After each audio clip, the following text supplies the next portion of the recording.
Ladies and gentlemen, please join me in welcoming Associate Professor Dr. Nur Hazmi. Thank you very much. Good afternoon and Assalamualaikum. Thank you, Mr. Chairman, for the kind words. What I'm going to talk today to you this afternoon is basically going to be overlapped with what Prof. I said earlier, and also with another speaker going to speak to me.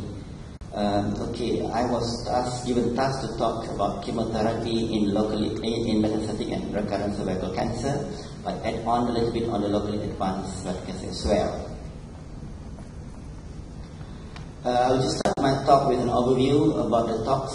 We give you what is standard treatment based on staging, and what is the role of chemotherapy, especially in the locally advanced cervical cancer, metastatic cervical cancer, recurrent cervical cancer, especially after primary surgery or chemotherapy or after primary radiotherapy, and then we conclude at the end the 30-minute talks. Alright, this is the staging of the carcinoma of the cervix. You all know this is the new staging, stage 1, 2, 3, and 4. And basically, what I'm going to talk is one mainly in the blue area. Okay, but nevertheless, sometimes the clinical oncologists putting the 1B2 also as a locally advanced cancer of the cervix that need not to be treated surgically and therefore need to be treated by radiotherapy. So, as so-called general principle, if it's stage 1 disease, the treatment is mainly surgery initially, and as you go up the rank, chemoradiation becomes more important, okay? And the survival between surgery and chemoradiation is about the same. Of course, surgery has a bit more advantage, especially to the young patient, which can preserve vital function and so on, and avoid the long-term side effect of chemoradiation.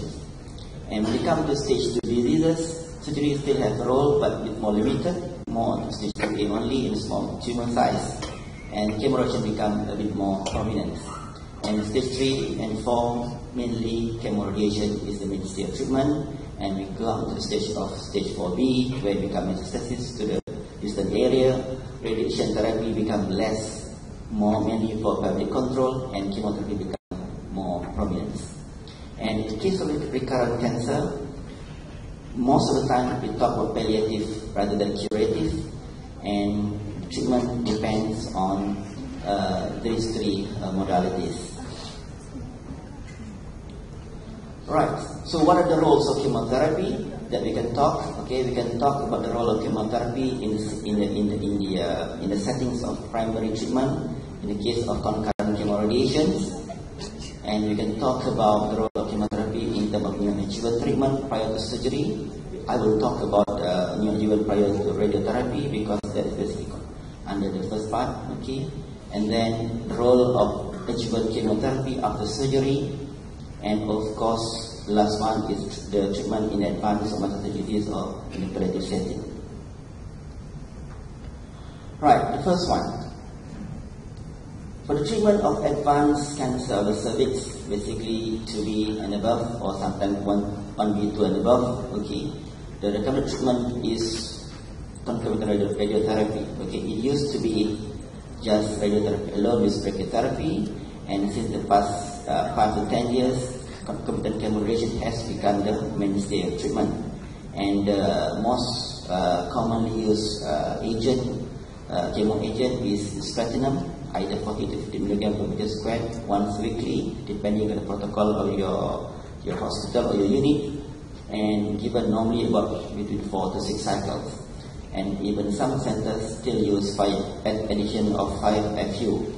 In our own setting, we do give cisplatin and 5-FU as an adjuvant before, but for the case of concomitant chemoradiation, we only use cisplatin. So, what make people change from radiotherapy to chemoradiation? Because there are a lot of publications that show that concomitant chemoradiation appears to improve overall survival and also the disease survival in locally advanced cervical cancer. And it also seems to reduce local and distant recurrences compared to radiotherapy alone.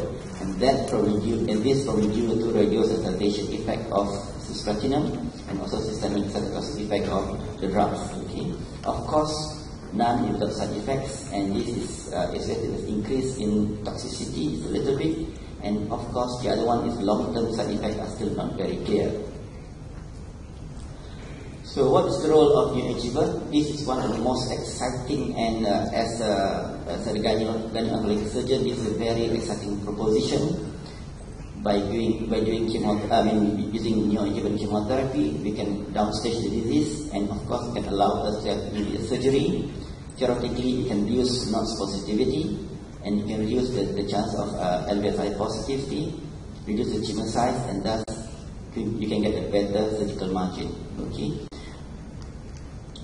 And Cisplatin again has been the forefront in the use of neoadjuvant. In our center, we use Cisplatin plus 5-FU normally for squamous cell carcinoma, and based on these studies by the neoadjuvant chemotherapy group, okay, published in Cancer in 2003, they have compared all the studies showing comparing neoadjuvant plus chemotherapy or plus radiotherapy or radiotherapy alone, and comparing neoadjuvant plus surgery or surgery alone, and they found that dose intensity and timing of introduction of chemotherapy is very important. The lower density dose is that if you use less than 35 mg per meter squared per week, and you use it for a longer period of time, it's not dose intense, then it has detrimental effect rather than positive effect. So that's something that we need to bear in mind. I think nowadays we are pretty clear that the dose that we use is normally 50 mg per meter square, and some centers use even 100 mg per meter square. Alright, Cabopac also has been used along with docetaxel, and Takikida in Japan in 2010 has published a report using this in the neoadjuvant setting, and the response rate of almost 70% in the squamous cell as well as in non-squamous cell adenocarcinoma type. Okay. However, in the case of recurrent cases, the overall response was slightly poor at only 25%. The most common hematological problems are basically neutropenia and thrombocytopenia, and the conclusion was that this is a safe and tolerable regime and good for squamous cell as well as non-squamous cell. And Cisplatin and Taxol is one of the so-called very popular regime nowadays, and this is a reference study by Yin et al., which was published in Gynecological Cancer in 2011, which study of 176 patients. They look at the 5-year disease survival of neoadjuvant plus radical surgery, or radical surgery alone, or concomitant chemoradiotherapy. Okay, and they found that the 5-year disease survival were 85%, 37%, and 50% respectively. However, there may be some bias in the sense that those who are more of higher stage and so on will put to the CCRT group. Whatever it is, they showed that the neoadjuvant chemotherapy followed by radical surgery has better survival and overall survival compared to radical surgery alone for stage 1B2 to 2B. Okay, so that is something that they found. Okay, so it's very exciting information. Nevertheless, if you look through at all the you go through all the reviews, and then this guy, I can't pronounce his name, Yuska et al. Has published in the Cochrane Database System Review 2010. They come to the conclusion that although it shows some promises, but remain unclear whether neoadjuvant chemotherapy consistently offers a benefit over surgery alone for women in early stage or locally advanced cancer of the cervix. So it's very promising, but probably you need to see even further whether it's really true or not. Right. What about role as adjuvant treatment after surgery? Alright. Sometimes in real life, after operating on the patients, then you will find that this patient has a deep stromal invasion, LVS side positive, large tumor size, margin a bit close, but your nodes are negative. Okay, these are high risk. They're not very high risk, so they didn't risk. Okay, you don't want to give them radiotherapy, so you want to give something else. Okay, and this Lee KB et al. Has published in Gynecology Cancer in 2008, comparing 38 cases and 42 controls where they were treated with adjuvant chemotherapy after radical surgery or adjuvant radiotherapy. Okay, and they found that the disease survival was not significantly different. Okay, so what we can learn from this is probably that if knowing that the side effect of chemoradiation, and if you have this sort of findings in your HPV of the patients, then probably if you feel that you want to give something to the patient, probably chemotherapy has a role in this area. Metastatic disease, or basically stage 4 of the tumor, okay, and roughly between 15 to 20% of patients with metastatic disease, only less than a quarter, less than 1/5 alive 5 years after diagnosis. Okay, and GOG group in many phase 2 and phase 3 trials has studied several agents and found cisplatinum as the most active agent. Okay, and the most reported response rate is around 29%, and it seems to be slightly higher if the dose is 100 mg per meter square compared to 21 compared to 50 mg per meter square. The median survival is about 7 months. However, the overall survival doesn't change. Okay, and at the current moment, nobody has done the effect whether in the case of cervical cancer, the impact of chemotherapy on palliation, on survival is compared to just standard living care is better or not. Of course, in order to improve the response rate, okay, a lot of studies has tried to combine chemotherapy, okay, and several agents have been shown promising responses, and a few phase 2 trials such as using cisplatin with paclitaxel and topotecan have shown response rates of 27 and 39% respectively. And GOG 179, of which they do cisplatin versus cisplatin plus topotecan, and they show a statistically significant impact on response rate, median progression-free survival, and median survival, favoring the 2-drug regimen. Okay. Nevertheless, most of the response are only partial and of short duration in terms of months.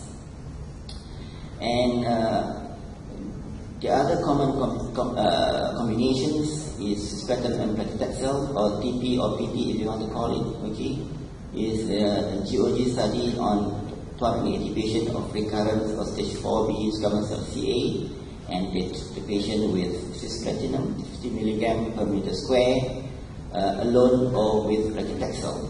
Okay, and they found that the combination regime produced significantly higher response rate compared to cisplatin alone. I mean that's what we expect anyway. And it also show higher complete response rates and more higher partial response rate. Okay, and therefore it translated into a significantly longer progression-free survival. Nevertheless, the overall median survival is only 9.7 months versus 8.8 months. So we need to talk to the patient whether this 1 or 1 point, or roughly about 1 month extra is really worth the money and the effort. Okay, so in the quest for better combinations, the drugs have been tried, and they have tried cisplatin with isofosfamide, and it showed higher response rate between 31% versus 17%, and also a longer progression survival. However, the median time to progression of death is only between 46 and 3.2 months respectively, and of course at the cost of greater toxicity, and there was not much improvement in the overall survival. So still look very bleak. Okay, and so try new agent, and among the agents that have been tried are vinorelbine, irinotecan, gemcitabine, and so on, and they all have been combined with cisplatin in various phase 2 and sometimes phase 3 studies in the locally advanced even recurrent patients.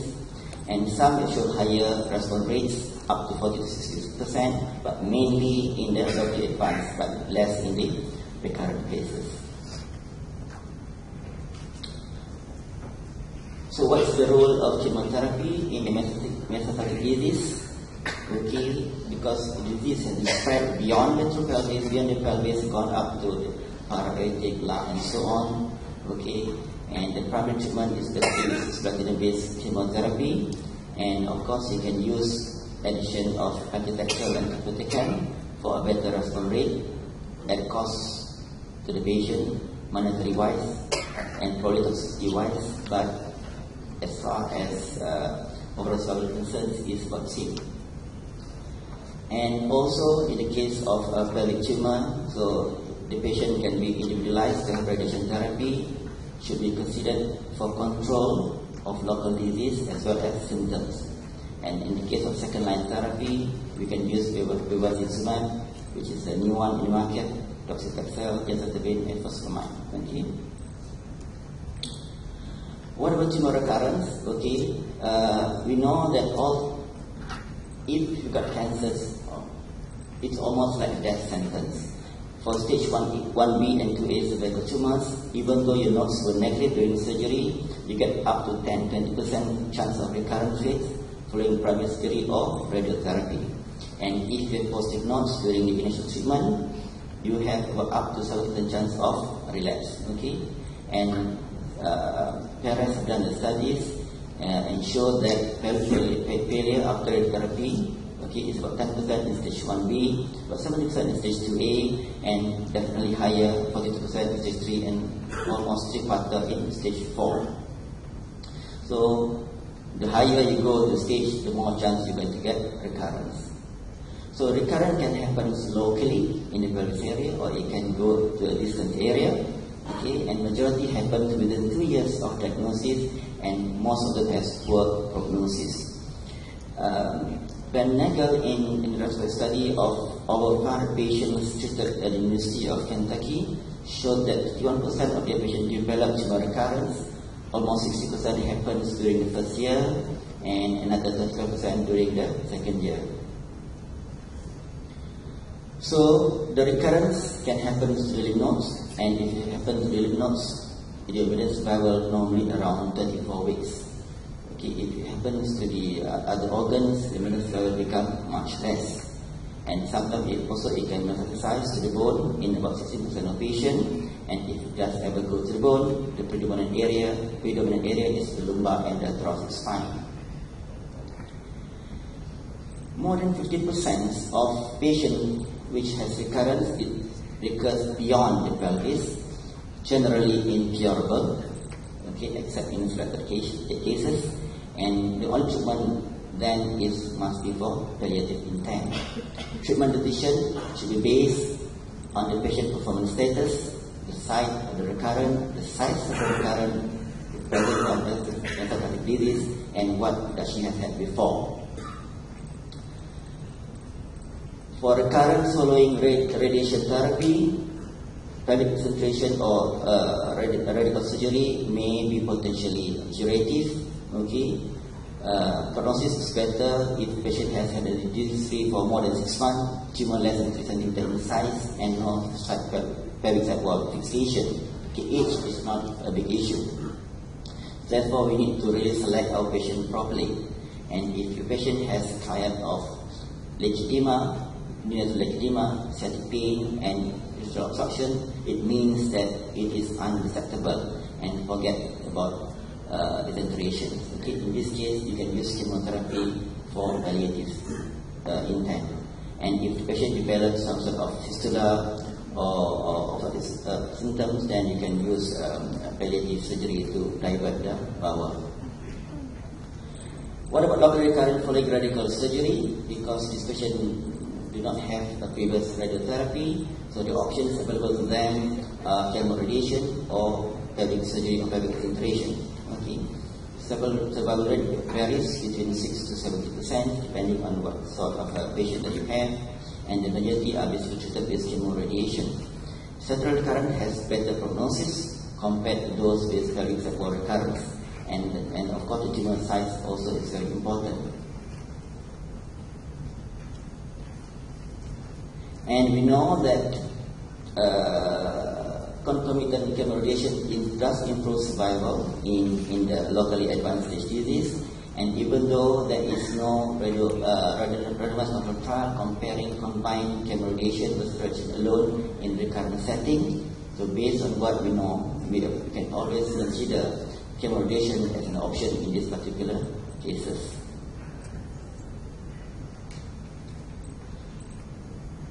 So, in my conclusion, the overall response to chemotherapy in cervical cancer, and they have done several studies, response rate varies from 70 to 50%.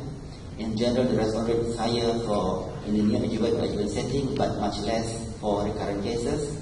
And response was found to be consistently lower in the area which is in cases where the patient has previous irradiation. And despite using various combinations of chemotherapy, prognosis remains poor, especially in those with treated radiation. Therefore, we must put our effort together into primary prevention, like vaccination and early detection or second line detection, smears or ctDNA, and hopefully that we can reduce the morbidity associated with this. Thank you very much.